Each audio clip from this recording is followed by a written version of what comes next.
Hey, it is Rob from Crypto Bobby, and today we are talking about the rise of Bitcoin up to a new all-time high right now, or close to it, at over $3,800, as well as the cooling off of some of these altcoins and what's going on in the overall market right now. Thank you so much for taking the time to join me. Again, today we're going to talk about this rise within Bitcoin, how to potentially play that, as well as some of these altcoins that have had such an incredible run up the past few days. What's going on with them, maybe where to play some of that money. So, if you are new to the channel, hit the subscribe button. Would really love for you to join me on a daily basis here. If you're watching this on YouTube, excuse the hotel room in the background. Also, excuse the fact that it is Saturday morning and I may or may not be extremely hungover. So, my apologies on that. But I'm going to try and power through this because we are at an all-time high with Bitcoin. I'm sure a lot of people have, some good money riding on this. So, let's talk about it a little bit. And as you can see here, right now we got the hour-long chart going on at this point in time on GDAX, and we're sitting right below, at this point in time, we're sitting right below $3,800. Actually at $3,797. There was a point, I'll put it to the 15 minutes right now. There was a point where Bitcoin actually got close to $3,840 and looks like hit some resistance there and got pushed back below 3,800. But, overall, if we take a look at these one-day charts right now, Bitcoin has been, steadily climbing for the past, really since August 1st, kind of once things have settled down quite a bit, and then, with the new activation of, I think, BIP91 or SegWit.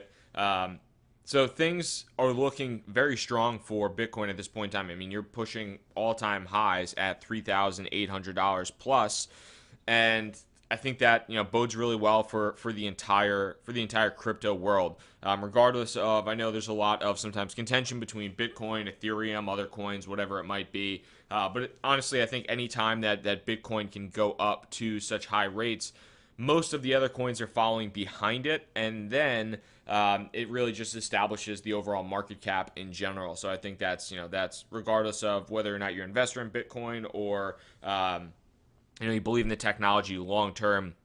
I think it's positive overall.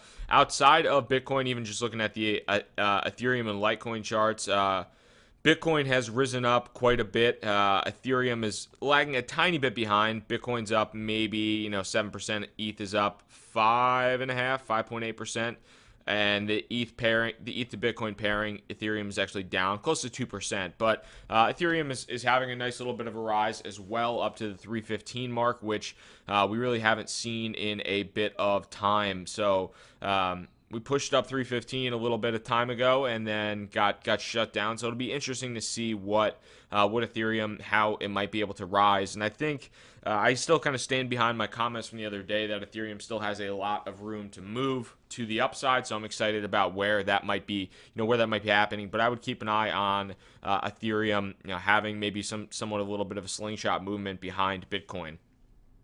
Now, taking a look at the at CoinMarketCap here, as we've discussed the past couple of days, really the past couple of days have been kind of dominated by Neo, by Civic, by Omise Go, by 10x Pay Token. Neo has finally cooled off a little bit. I would say it ran all the way from $10 or so all the way up to $40. Now it's cooled off. And now it's cooled off by around the $32 mark. So, if you're looking at Neo, I think it might have hit the near term high. I don't know what the future might hold for it, but if you are looking to get into Neo, maybe this might not be the worst place in the world to dollar cost average your way in, starting now and then moving down a little bit. As well, Omise Go has still pretty close to the top, but is down a tiny bit, so it might be time where OMG is finally cooling off a bit from its incredible run the past few days. So that'll be interesting to see. I mean, even if you look, we'll click on these charts a little bit more and go down to the history here with OMG. If my hotel internet loads, there we are. So I mean, we'll take a look at this historical data here, and we started off, let's say, 5-6 days ago at half the price OMG is at right now. So things are finally looking to be cooling off a little bit. I would imagine potentially a little bit more of a dip. I'm personally just going to hold on for right now, and if it dips a little bit more, I'll look more at future entry points. But it looks like, with Bitcoin kind of rocketing upwards, or I wouldn't say rocketing, but rising upwards steadily, some money might be moving into some of these larger coins. People might be taking profits from these smaller, the OMGs or the Neos or the 10Xs or the Civics or, whatever else you might be taking profit from. So that's something to keep an eye on. I kind of thought that might be the case the other day with people taking profits from these coins and moving them into ETH. It looks like maybe they're moving some of them just straight into Bitcoin. Maybe Ethereum might follow, but we'll have to see how that progresses and how that moves forward. Outside of that, this is really just what I wanted to cover today. Giving you a little bit of high level overview as far as what's going on with Bitcoin, having a nice steady move the past 7 days upwards, and then some profit taking in these altcoins that have risen up pretty substantially. So keep an eye on that. And like we talked about yesterday, I'll link to that video, but keep an eye on that. If you need some ideas about how to play those altcoins, if you are in them or if you're interested in getting in them, that video from yesterday covered that quite a bit. I appreciate everybody's time. Again, if you are new to the channel, would love for you to hit the subscribe. Coming daily with these videos just around what's going on in the world of cryptocurrency, some daily market movements, what I think you might be playing, or how to play these market movements. And if you have any questions, please feel free to sound off in the comments. I try to answer all of them and as many as possible. So sound off in the comments. Would love that. If you are listening on the podcast and iTunes, would love for you to leave a review and subscribe. Thank you so much for your time today, and I hope you are having a great day. Have a good one.